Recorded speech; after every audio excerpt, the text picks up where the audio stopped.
अजमेर में airgun case, आरोपी ने पुलिस पर गंभीर आरोप लगाए, एसपी से न्याय की गुहार।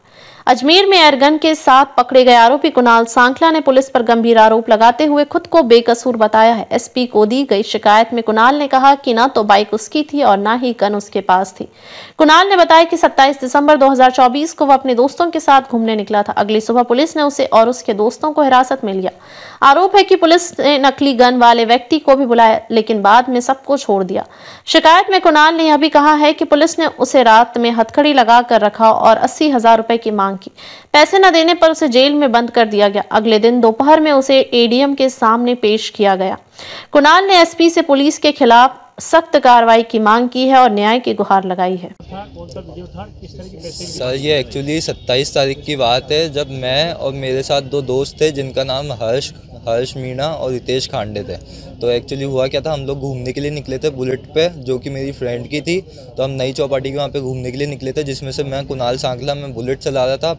मेरे पीछे हर्ष मीणा बैठा हुआ था और उसके पीछे रितेश खांडे बैठा हुआ था, जिसके बैग के अंदर गन थी। तो वो कब बैग से गन निकाल के वो लहराने लगा, एयर गन थी उसके पास, तो वो कब लहराने लगा मुझे पता नहीं था। मेरा सिर्फ इतना सा था कि मैं गाड़ी चला रहा था। तो पीछे से किसी रैंडम कार वाले ने हमारी वीडियो बनाई और सोशल मीडिया पे अपलोड कर दी। अगले दिन 28 तारीख को सुबह 11 बजे मेरे को आगरा गेट से पुलिस वालों ने उठाया, जिनमें से एक का नाम किशोर था, वो वहाँ का हेड कांस्टेबल है क्रिश्चियनगंज थाने का। तो वहाँ से उठाया गया, फिर उसके बाद मेरे को उन दोनों के घर पे ले जाया गया। पहले मेरे से पूछा कि तेरे को उन दोनों का घर पता है, तो मैंने हाँ बोला। वहाँ पे ले जाया गया, तो वहाँ पे उनके घर वालों ने कहा कि वो एग्ज़ाम देने के लिए गए हुए हैं। तो फिर हम वहाँ पे गए थे जहाँ पे उनका एग्ज़ाम था। वहाँ पे हम करीबन 1:30 बजे तक रुके, फिर वो एग्ज़ाम देने के बाद आए, तो उन सबको वहाँ से थाने ले जाया गया। फिर थाने में करीबन हम 3 बजे तक पहुँचे। वहाँ पे हमारे से पूछताछ करी। फिर करीबन 6 साढ़े 6 बजे के करीब किशोर जी, जो कि वहाँ के हेड कांस्टेबल हैं, वहाँ पे उन्होंने मेरे को साइड में ले जाके बोला कि अगर तू 80,000 रुपये दे देता है तो तेरे को है ना हम पूरी रात के लिए छोड़ देते हैं और सुबह 8 बजे तेरे को वापस से आना पड़ेगा।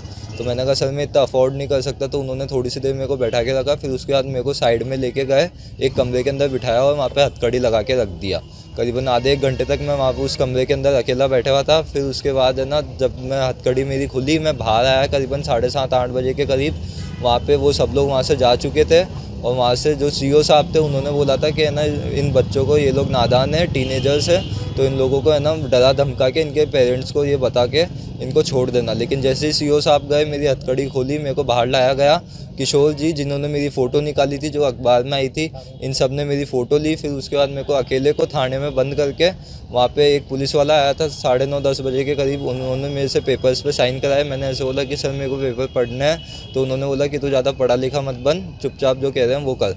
फिर उसके बाद मेरे से साइन वाइन कराए और मेरे को पूरी रात अकेले थाने के अंदर बंद रखा। और जबकि से मेरा इतना सा कसूर था कि मैं गाड़ी चला रहा था, और बाकी सब जगह ये आया है कि गन भी मेरी थी और बाकी चलाई भी मैंने थी और बुलेट भी मेरी थी। तब से इन तीनों में से मेरा कोई भी कसूर नहीं है। मेरा सिर्फ इतनी सी गलती है कि मैं बुलेट चला रहा था। फिर उसके बाद सुबह जब मेरे को कोर्ट के अंदर पेश करा जा रहा था, तो भी एक पुलिस वाले ने गाड़ी पे चलते चलते मेरे को ये कहा था कि वकील जी, वो कलेक्टर तेरे को छोड़ देंगे, बस तेरे को इतना सा बोलना है कि वो बुलेट भी तेरी थी, गन भी तेरी थी और चलाई भी तूने थी। जबकि से मैंने इनमें से कुछ भी नहीं करा था। आप क्या चाह रहे हैं? सर मैं ये चाह रहा हूँ कि मेरे को न्याय मिले, क्योंकि सर वो पूरे मार्केट के अंदर सर रेपुटेशन भी डाउन हो चुकी है। और सर स्कूल से भी फ़ोन आ रहे हैं, पूरे जो टीचर्स हैं उनके ग्रुप में भी ये फैल चुकी है। मेरी इमेज है ना सर एज अ क्रिमिनल फैल रही है। कौन सी क्लास में? सर मैं 12th स्टैंडर्ड में हूँ, ऑल सेंट्स स्कूल। हाँ सर, मेरी सिस्टर की शादी पे, तो वहाँ से भी उनको भी ऐसे लग रहा है कि जैसे कहीं पे गलत रिश्ता तय कर दिया है सर। गिल्ट फील हो रहा है, पापा को भी टेंशन हो रही है सर। अभी इसमें आपको जो दो दोस्त थे उनके साथ क्या किया है?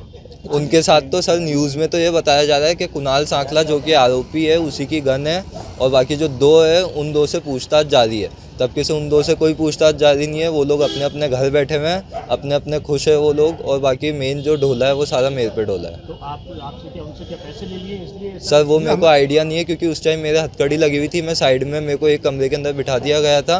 फिर जैसे ही मैं आधे 1 घंटे बाद बाहर आया तो उन सबको छोड़ दिया था, वो सब जा चुके थे।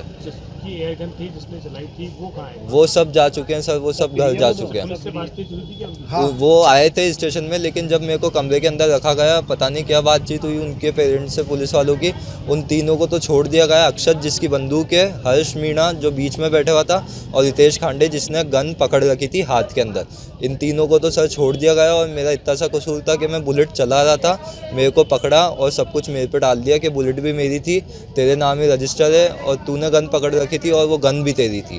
छवि खराब कर दी आपकी? मेरी छवि सर ख़राब कर दी है। सिस्टर की शादी है सर, वो सिस्टर की शादी में भी वो सब लोग कह रहे हैं कि हम शादी नहीं कर पाएंगे क्योंकि एज अ क्रिमिनल बैकग्राउंड है, तो सर सब जगह इज्जत